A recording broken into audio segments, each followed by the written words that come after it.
Marco and I both got a mind-melting data dump from NVIDIA on what makes the Ada Lovelace architecture special. Some of it's beefier, core resources and tensor cores and, CUDA cores and all that good stuff. But some of it's some software magic as well. Let's step through that a little bit, shall we, Marco? We should. Before we do, Hardly Worgen and Bryant, you just asked temperature questions or mentioned stuff about Zen 4 temperatures that I have stuff I want to mention, but we'll get to that section later. So if the chat goes too far by, ask those again later. But getting back to Ada, yeah, so, NVIDIA, it has been an execution machine the last few years. You kind of get the feeling they really spent a lot of time tweaking and tuning Ada for maximum performance. But the launch, the GTC information release, and what they have disclosed now, while the cards seem really beastly, it hasn't been a completely smooth launch. So, we know specs for RTX 4080 12 gig, RTX 4080 16 gig, and the RTX 4090. Believe it or not, all three are actually based on different pieces of silicon. They're different GPUs. The 12 gig 4080 is AD104. The 16 gig card is AD103. And the top end 4090 is the big boy AD102.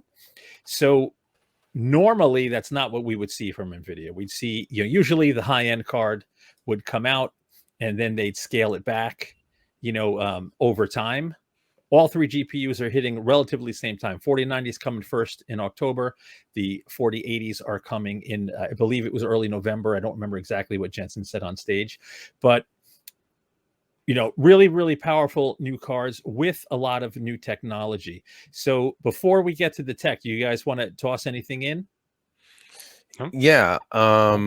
Let's put up that, Chris, I dropped in the private chat. I dropped a link. Why don't you toss that one up on the screen and we can talk that through? Because that is an interesting distinction here. They are three separate GPUs. I don't know if you can size that up easily, Chris, or not. Yeah, give me a second. So yeah, you've got Ada Lovelace or AD104 for the 4080, AD103 for the 4080 16 gig, and AD102 for the RTX 4090. Various memory complements, 12 gig 4080, 16 gig 4080, 16 gig card, obviously, and then the 4090 with its whopping 24 gigs of GDDR6X memory, high bandwidth memory, $899, $1199, and $1599 respectively up the stack. All based on 4 nanometer TSMC. The move from 8 nanometer Samsung 8N process was kind to NVIDIA. I had a discussion with Jensen about that. The CEO of NVIDIA, had a little Q&A with him. Interesting stuff we'll talk about. But Marco, my thoughts were real interesting launch strategy in a couple of spots, real promising performance claims, but also, a little bit of, I think, confusing messaging perhaps for the readers and watchers out there that, NVIDIA is going to have to deal with a little bit. Chris, any thoughts there before Marco dives in? Because I know he's got lots of wisdom to impart. Yeah, I mean, I think separating the 4080s into the AD104 and 103 is an odd move. It's definitely not the first time that they've distinguished GPUs with the same name that way. So it is what it is from that front. I think the bigger driving issue that I was thinking of is, we had with the 30 series for a long time production issues, global supply chain stuff, crypto decimating supply, whatever. Then suddenly crypto dries up, supply chain comes back, and NVIDIA has clearly been sitting on a ton of 30 series cards that they can't just give away. They still need to sell them. They're still trying to sell them. So I think part of what's driven the pricing up with the 40 series is just that reality that from a business perspective, they still want to sell, still need to sell 30 series cards.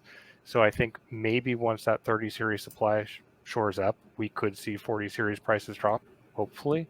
But yeah, it's it's put them in a weird place right now, and I think seeing the branding change and all that is just kind of little signs of that going on. Whether they put themselves in that situation or it's out of their control, I'll leave that up for someone else to banter about. But just a thought I had. Yeah. There's lots of nuance here with this launch that we'll dig into. But Marco, why don't you go ahead there, buddy? Yeah, I mean, we could actually quite easily spend an hour on this alone, Yeah. because there's so many interesting conversations that we can have with these cards. So first, just super quickly on that whole using different GPUs and all the hullabaloo that came about of, people wanting to call the 12 gig 4080 the 4070, because that's the technically, that class of GPU is used. What if NVIDIA didn't mention which GPUs were on the cards and only talked performance, right? Yeah.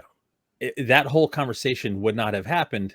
Of course, it would have happened later, but that's like, interesting. If this card, really is, not blowing away, but outpacing a 3090 Ti at 899, is that bad? I mean, it's a difficult discussion, because that is a high price for a mainstream chip. Two sides to every coin. Yeah, I think there could still be some issue there, because there is a performance delta between the two 4080 cards that's not just memory as a result. There's fewer CUDA cores in the lower model and stuff like that.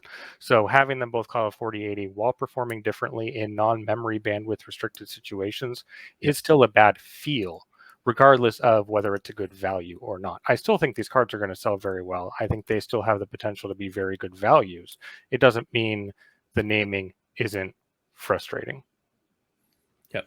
No, I totally agree. Now, in terms of the tech, though, the really interesting thing is all of the tech that went into DLSS 3. So DLSS 3 has all of the features of DLSS 2, plus I'm already forgetting the technical name they use, but it can basically AI generated frames to increase the frame rate. It'll use motion vectors and data that the optical flow accelerator inside the GPU will basically analyze the frame, figure out what direction all the pixels are moving. And that includes, things like a shadow or a model that may not be moving relative to the rest of the scene. And using that plus temporal data from the future frames will inject an AI generated frame to give you more frames per second. Now, this is a really interesting discussion to have. I've probably got to save this for a separate stream, but is that really increasing performance if that frame wasn't rendered, right? It's like motion comp on a TV. You get more frames, but that frame wasn't really there. This is really difficult. But over and above that discussion, go ahead, Chris. I mean, because I kind of wrote about that today with a look at some testing that's been done. But I was initially in the camp of thinking about it like that TV motion interpolation that generally does a pretty poor job. You get some really weird artifacts if you flip that on your TV. Yeah, you get more frames and it might be smoother, but some odd things are going on. What DLSS 3 does is it does have some artifacts still. There's still some funky business, but it's really, really minor. And the way it's boosting frame rates from having DLSS in general on top of the frame generation with it, you really don't notice those artifacts in practice from what I've seen. So I think for a lot of games, obviously not esports titles or other fast-paced things, but for stuff like Cyberpunk and other high visual fidelity games, having that extra smoothness from the frame rate, I think will make a more pleasing visual experience, even if every other frame is potentially slightly wrong. Yeah, I don't know if you can say it's wrong necessarily either. I'll jump in on this real quick too, but I think it's a different frame. It's a AI generated frame. It's generated from a high resolution image, specifically a 16K image. But it's a generated frame, so it's different than perhaps the game engine, which, by the way, in and of itself can have artifacting as well. But I think there's this whole concept of when you make a performance claim and I don't know, half the frames, or in the case of, I think they said 7 out of 8 pixels when you include, what else? The upscaling and the frame generation, the multi-frame generation, dynamic multi-frame generation. When you add that all in, 7 out of 8 pixels are generated.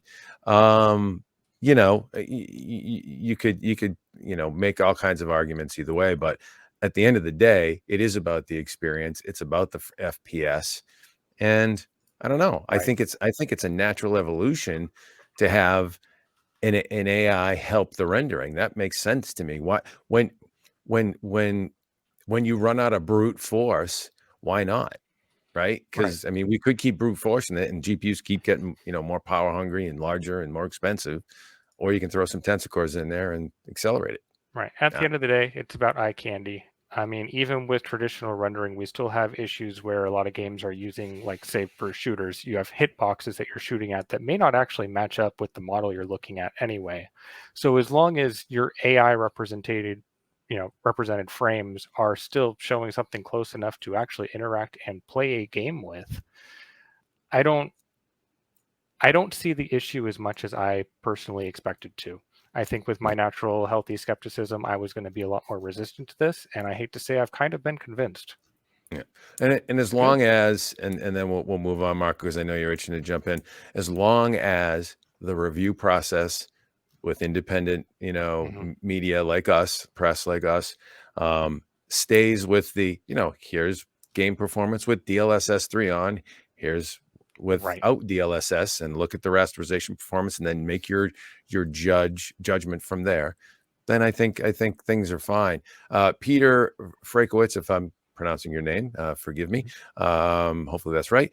Will DLSS 3 work on 3080 series? And the answer is no. DLSS 3 is for 40 series cards only. There is an optimized optical flow accelerator now that is much faster, and you need that in there to perform the DLSS 3 magic. Okay, Marco, run it, bro. Sorry. Braden, we are live. Yeah, so there's a little nuance though with the DLSS3. So the AI frame generation requires the faster optical flow accelerator, so that will not be coming to RTX 30 series.